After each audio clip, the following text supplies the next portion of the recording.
Hello. Hello.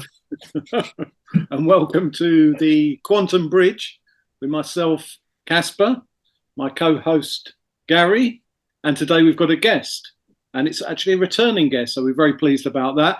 But rather than me going on this time, I'm going to pass across to Gary to do the reintroductions. Thank you very much, man. Yes, as we know, this is Sinead's second appearance on the show, and today she's going to be talking about triangles of some sort. If you can remind us the name of them, the technical name, and then we'll go from there. The name is the dreaded drama triangle, and then the opposite is the empowerment dynamic triangle. Fantastic. So we're going to talk about that and then how we can hopefully switch from one to the other, I guess. Absolutely. Okay. So we will have, as you're talking, Sinead, we will have images up for the audience, so awesome. You can act, like they're seeing it. Amazing. Yeah. Do you want me to just kick off with these triangles? You go for it, Sinead, and we'll be prompted by the amazing insights that we're feeling and seeing. No pressure. Okay, cool. Yeah, so there's what is known as, is probably more commonly known just as the drama triangle, but the full name is the dreaded drama triangle. And as an observer, you can see this playing out quite a lot in the world today, particularly where there is a lot of uncertainty or chaos or fear or any of those things. What you will see generally are these different roles that play out, which are in this drama triangle. One is the victim. So a lot of the actions or outcomes from the victim is the blaming and shaming, feeling hopeless, helpless. The other is the rescuer. So you could define that more as the savior. A lot of the outcomes or sentences is like, I need to wake people up. I need to save people. If only this could happen by doing this. And then the last one is the persecutor. Now we could see that as, the system itself. But the way I like to define it is just that it's still fear driven, but it's more fear driven in that trying to control. So then it kind of gives us a broader perspective. It's not just the top of the power pyramid trying to control others.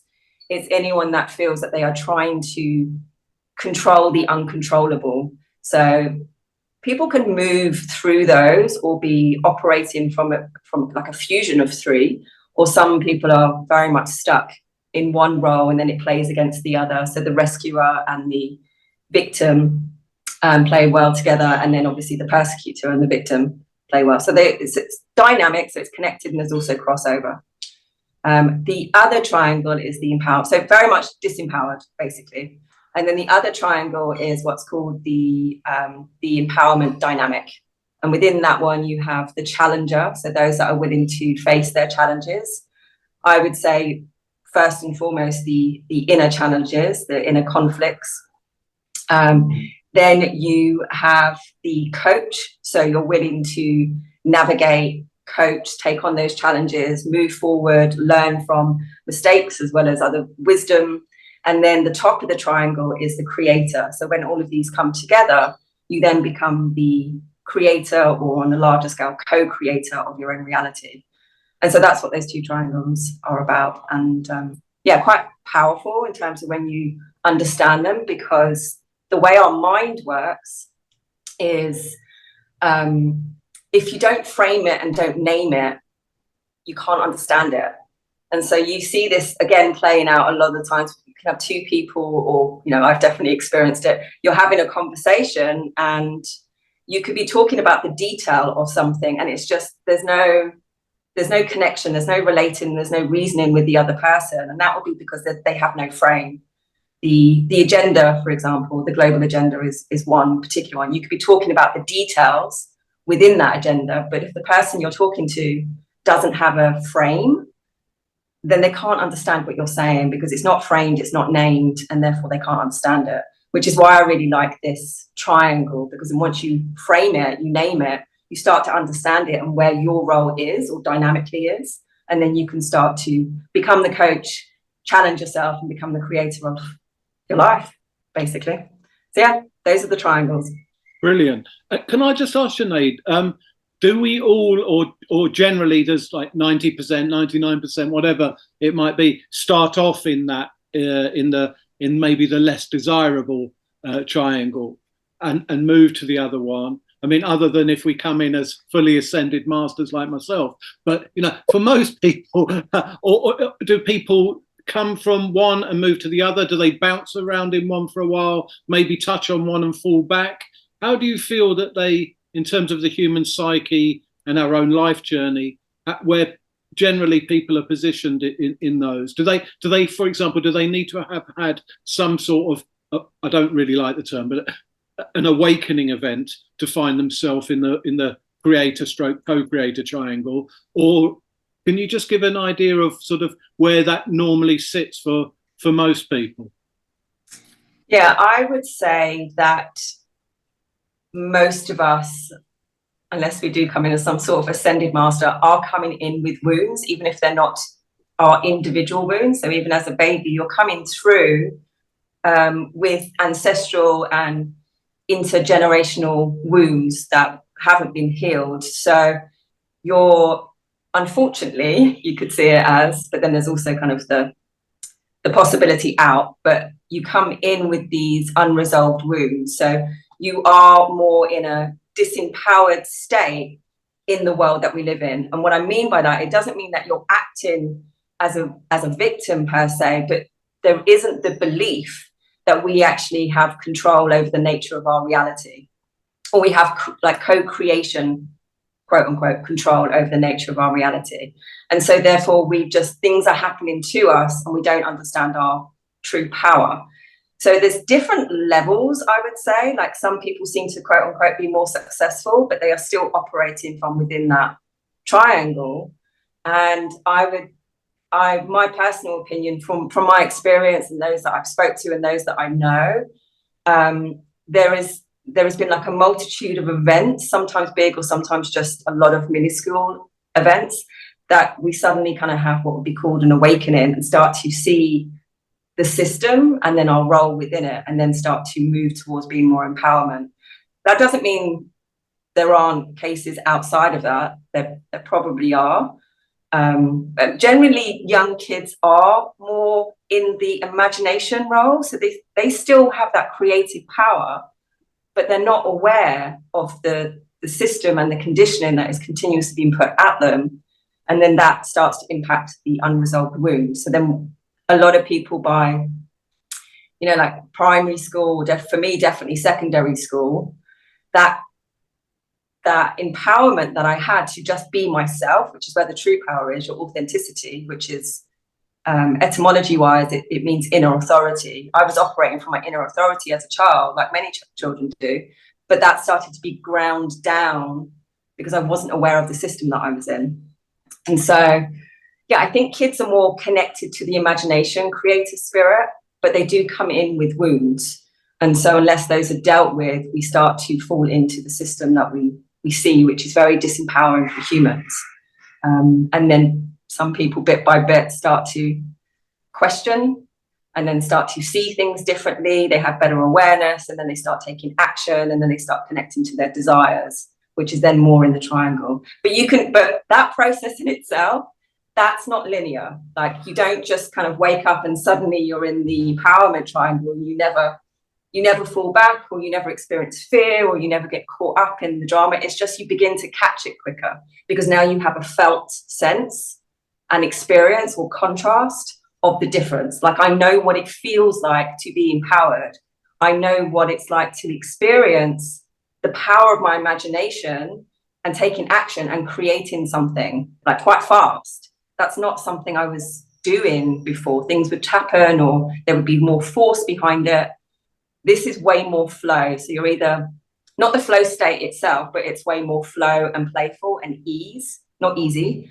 And then the other triangle is way more force, trying to control things, more fear driven. So you start to understand the state, the bodily state that you're in, to know which triangle you're in. But it's not just one to the other and you stay there. That would be amazing. It's a continuous learning and catching yourself when your state changes. Sinead, can I just ask, do you think this has any connection, the triangles themselves and what they're sort of seeking to define in some way, with there's a big emphasis at the moment on the whole idea of raising vibration? And I'm not saying that it's only started recently. I'm just saying it seems to be more in the consciousness at the moment about this raising of vibration, whether that's through meditation, different foods, different thought patterns, all sorts of things. Do you think there's any correlation between the raising of vibration or even the moving through the various energy centers of the body and those triangles? Or is this a completely different sort of schematic and dynamic? I'm very cautious about, what I'm very cautious about is there is this belief kind of in the new age about only being high vibes. So I think there is I think yes and no. I'm not sure if that's how, it's a bit of the paradox, I think, like, which is the nature of reality. And I think that's fine, by the way. A paradox is a fine position to take, because it just occurred to me when you were talking about them, and I suddenly realized that they weren't this sort of fixed in time and space thing. They relate to different times and different energies that we feel as beings. So therefore, whether or not that did relate back to something more about your consciousness moving rather than these sort of rather defined, because in a way a triangle, a bit like a box, it does feel like it's some way to me maybe that you're sort of trapped within these to some, even as a co-creator you're still sort of trapped within these diagrams and so on, whereas that thing of raising your vibration seems ultimately, particularly in yoga and things like that, I know you're close to some of these areas as well, where you're looking for union, you're looking really to escape the current you. I just wondered where these might fit in. I just wanted to pass over to Gary actually for a moment, because I found that really interesting, and I know that Gary's had to work through many things internally in his life. I just wondered if what Sinead was touching on there had some resonance, and that you might have some insights around that. Well, yeah, it resonated a lot, because I mean, what I'm wondering is that maybe you come in as an ascended master, but things beat you down, you know? It's like, I think I did watch once where, I don't know how they did it, but there was these people that claimed that they were reading someone's vibration sort of thing, where they were at. They said they could see when they came in and where they were at now, and they'd been knocked right back down sort of thing, and they had to climb back. So then the guy who they were reading, he was like, you mean I've got to do work to get back to where I actually started? And they're like, yeah, basically. Yes. Yeah. So I would agree with that. I think you can see it with babies. Like for me, I kind of define it as innocence. And the problem with a lot of our words, particularly the English language, is there's a lot of corruption in it and changing of definitions, which we see a lot today. But innocence, for me anyway, it's my understanding of innocence, is the courage to be yourself. And we see that with kids until that conditioning happens. And that will definitely impact what we would call vibration, because we are energy, frequency, and vibration. So from that perspective, I totally agree. The only thing I'm always cautious of is the belief that you just repress and you suppress emotions because they are quote unquote low vibration. So I think that was kind of the category. I do agree in the raising of consciousness, which is vibration, because that's what consciousness is, and to get back to our true design. We come closer to that when we come in as a child, for sure. You can see it. They're just pure bundles of innocence and love, and right, you just love it. And but yes, I agree. It is about raising our consciousness, which is vibration, without putting value on the things that we have experienced here in the human experience. It's a bit of I'm not sure if everyone gets this, but I like to call this the kind of divine tragic comedy of the human story, because it's quite funny, even though it's quite dark. No, it's exactly that. I totally resonate with that, by the way. I know we've drifted away from the triangles for a moment, and I will or we can bring ourselves back to that. But I personally see this whole realm really as and the whole thing, the whole play of it all, as one big massive joke. Yes, I agree. It's like but just to say that a joke normally has somebody as the point of fun in the joke, and it's quite hurtful for them. The funniest thing about that joke is it's us. It's unique to each other, you know. And it's me. It's all us. Yeah. We're the ones slipping on the banana, aren't we? That's Because there's nothing funnier than that. Nothing funnier. Pie in the face, Yeah, exactly. Yeah, I agree. I think, you know, that's what it is. And that's where the kind of the taking back radical responsibility is like, and then you see the hilarity in it. Yes, it's dark and it's painful and it's tragic and we all have wounds and conflicts and all of these things, but there is a comic value to it, especially now. I mean, it's just, the absurdity is so absurd. You have to laugh. I mean, it is frustrating, but you have to laugh at it. It's so ridiculous. Well, it's ramped up to 11, isn't it? So yeah, exactly. And that's what I want to see is the agenda itself is waking people up. It's not, I don't need to wake people up. It's getting so absurd that, you know, even the people in deep sleep are going to have to be questioned. Maybe some people never will. That's their journey. Yeah. But it's doing the job for us. And my perspective is it's our job to take responsibility of our body, our psyche, and to play this game, which is, you know, it's the divine comedy. Yeah. And to always bear that in mind. For me, it's like deep connections, depth of conversations, and dark humor. Like they all play into the experience and the outcome I want to have here. But yeah, I think it's very important to have humor and humility. There must be there's a connection in those words. Well, certainly that. Again, that hits home hard because despite me talking about myself as an ascended master, at the same time, I know I'm also nothing at all. So it's sort of the humour that comes between knowing that you're at both at all ends of all spectrums and beyond those, you know, spectrums. Can I just ask Sinead, in terms of the triangle, just going back to that for a moment, the first one, I'm going to call it the lesser triangle. It'll probably be named and much better here when this is posted. But the sort of movement amidst that and around in that is the first thing just for somebody to recognise that they're in this sort of dichotomy at all. Is that the first stage? And then you look at where you are within it and how you might move from it? Or is that movement much more organic? As you gain more in awareness, you will automatically shift across into the more empowering triangle. I'd be interested to know your thoughts on that.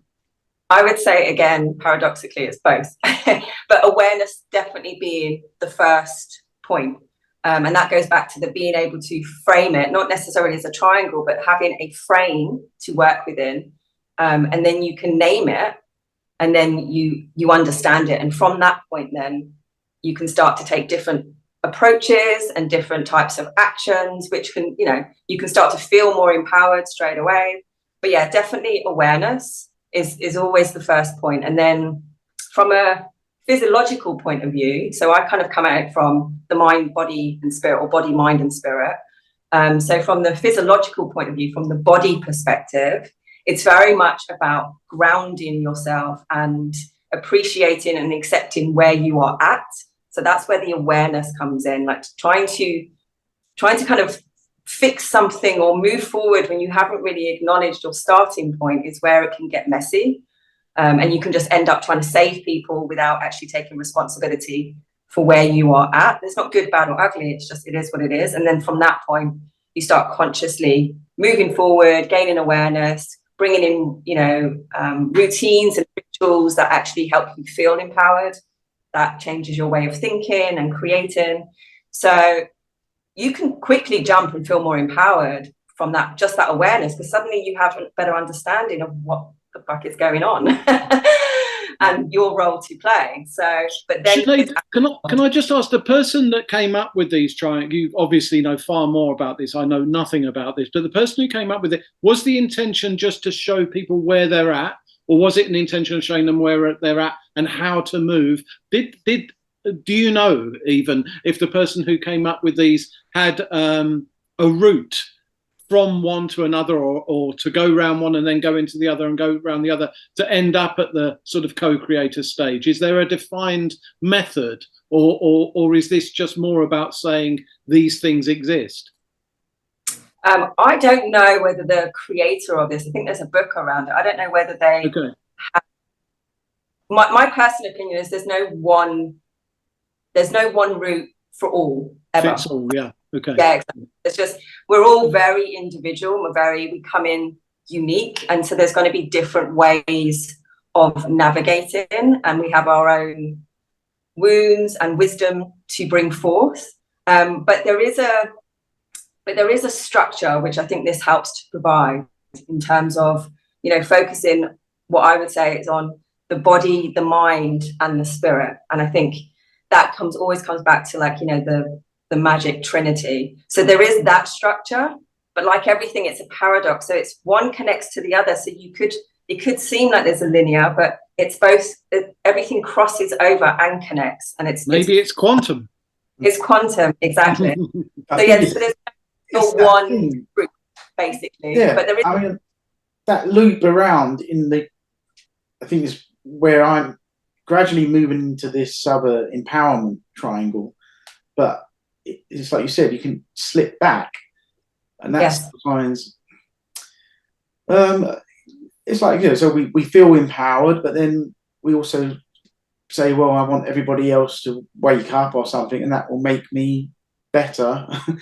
Sort of slip back into the other side, you know, or you say, well, I'm okay, but the system beats me down, and that puts you into that victimhood type thing and takes you back out of self-empowerment, and you're looping round and round.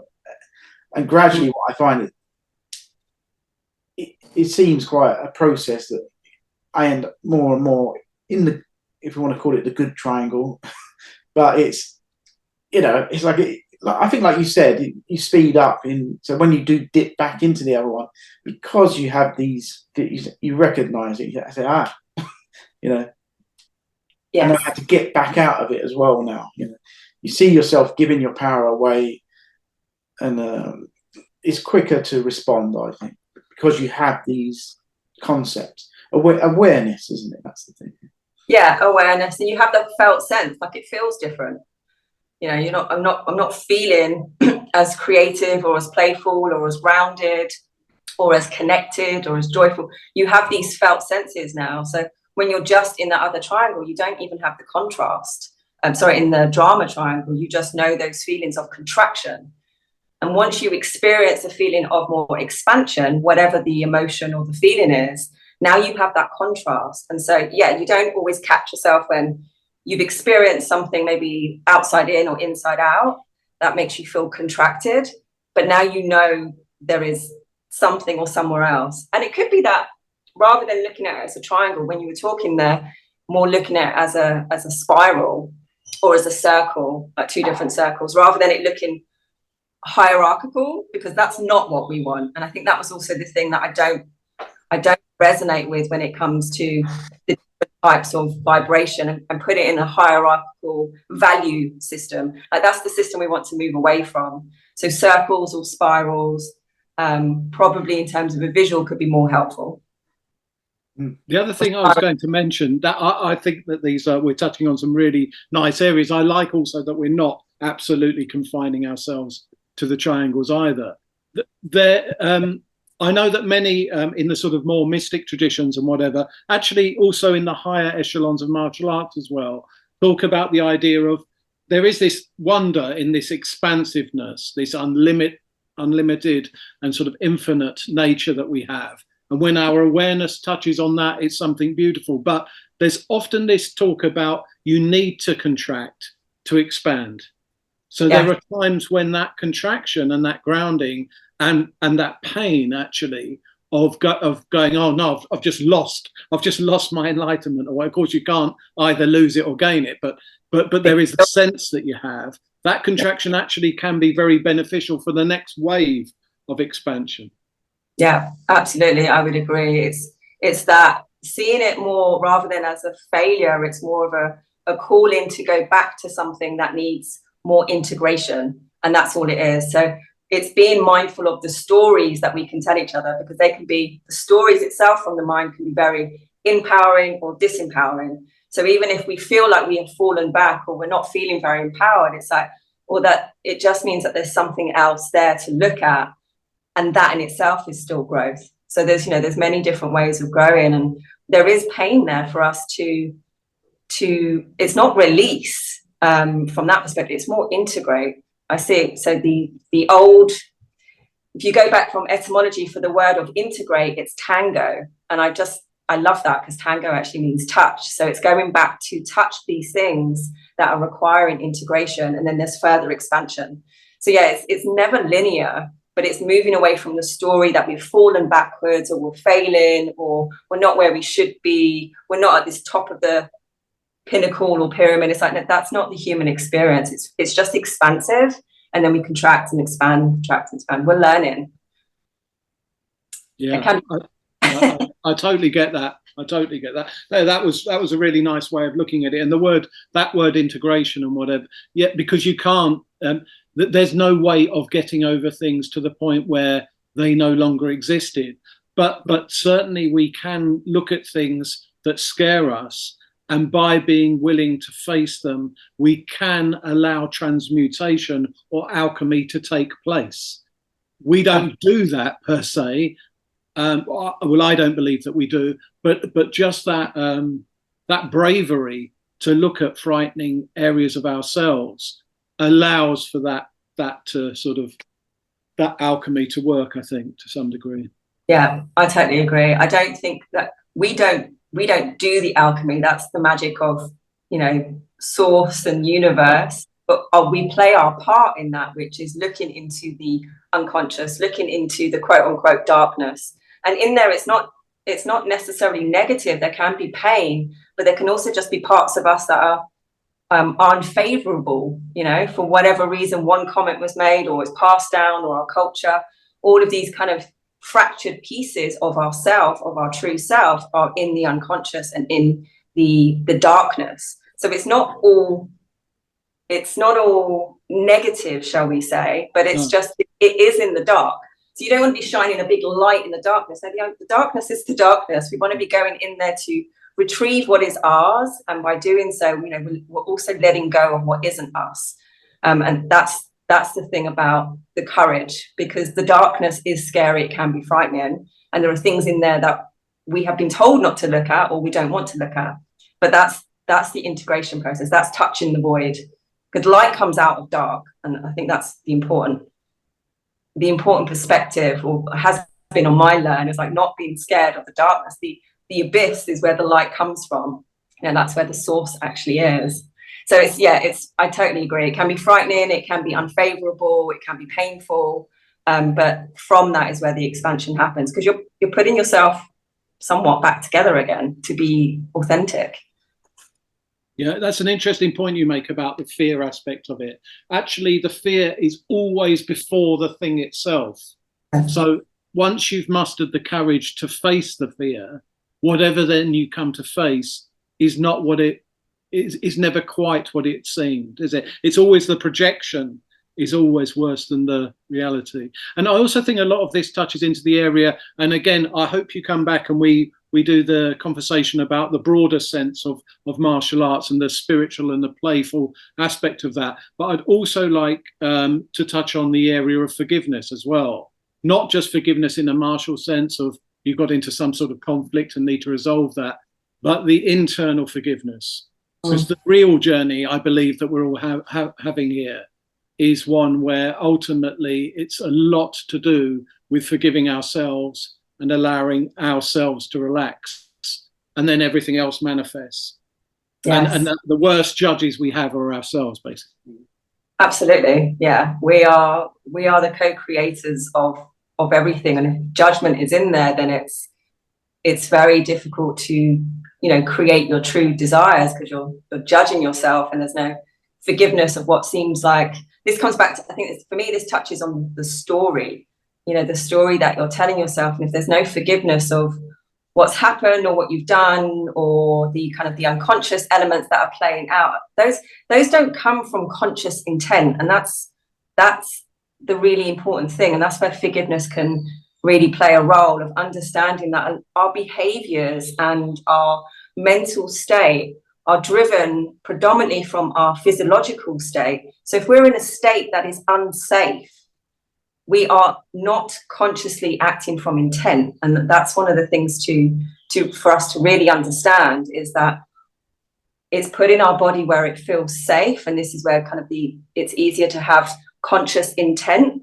Otherwise, our unconscious, to the quest of safety, is driving things. So it's not about blame and fault. That there is responsibility of understanding what's going on, but it's moving away from blame and fault, which is where the forgiveness can come in. Like, it's a lot of the things that we do aren't coming from the conscious intent, which can be quite difficult if they're destructive. Like, it's a lot, you put a lot of blame on yourself, which lacks forgiveness. It's like, no, there's a quest for safety going on here from a body sense.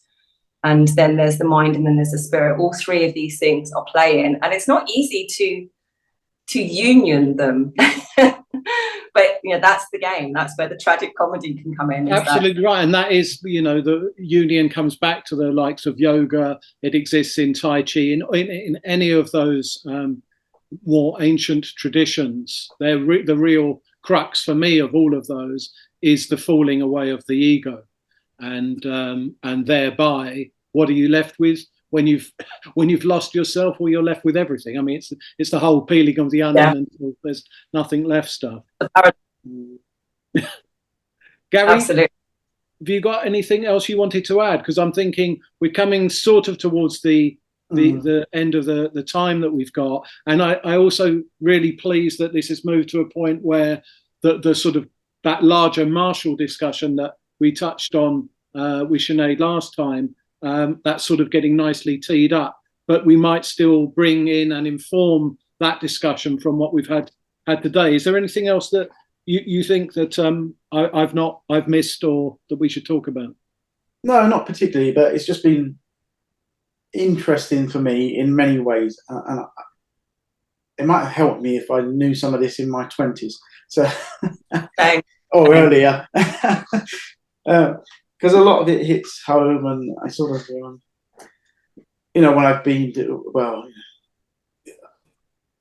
I've had a life of working on myself, if you like, and gone to counselling and all kinds of things, and there would be that line of, they say, well, remember a time when you've been happy, and I would sit there and I'd be like, I didn't have that comparison, like you said, with the triangles, so I had nowhere. I was like, well, just put yourself in that mode. I said, what did I do? I don't know what that mode is. I didn't, and it wasn't that things were particularly. Well, you realise that it's just that internal battle, So from the outside, people would think, well, he's doing all right, and and there's a war going on. So I totally. I called it like the swan life. Like on the surface, everything looked even good or amazing or just okay, but underneath you're like going like crazy just to stay afloat. And there was this lack of meaning for me. And I didn't have the contrast to know what it felt like. Is this it? Is this it? Like, well, think happy thoughts. It's like, it just doesn't work that way. That's where I used to struggle with this whole, the God thing, and all. I'd be like, this? I mean, this is what you. I'd do something better if it was me. I'd be like, so I thought, surely you wouldn't create this mess. I mean, it's all those struggles throughout life, and this. It's why I believe in the awakening, because it's happening to me. That's it, So, even if people can't see it in themselves, I see it in them. Which is powerful in itself. Like you're seeing who the person is. You're not trying to change them, and you're not. You're respecting where they're at, but you're still seeing potential, and that's hugely powerful, because on some level that is resonating. Is that I see you, and it's incredibly powerful. It seems simple, but it's very, very powerful, because you know what they are where they're at and how powerful and how the potential for them. It's still their choice, but for them to know that you are there supporting on those different levels. Like, I've been there, I've done it, I get it. And there is more. Like, I'm not going to try and convince you. I'll just express it by being myself. Like, look where I've come from to where I am. Exactly. Not in that way, but just being yourself, being more of yourself has a ripple effect. Right, Sinead, that's a lovely bit to end on. So I'm going to jump in now and say thank you very much for joining again. Really good of you. And I learned a lot. It's obvious that Gary did too. Hopefully you're getting something out of these interactions as well. I hope. That's all. And hopefully, again, you'll be willing to come back and talk to us about the Marshall journey, the areas of play within that, and all the other aspects we've touched on today. And I do want to talk more about the whole aspect of forgiveness. I just think it's a really nice area at the moment, when so many people are caught up in the drama of the story, and I equally get caught up in that. Forgiveness, I think, is a very powerful thing. Forgiveness is the antidote to the fight, so I totally agree. Exactly, yeah. All right, so thank you again. And from the Quantum Bridge, thank you very much for joining us. Bye from me. Bye from me. Thank you. Bye. Take care.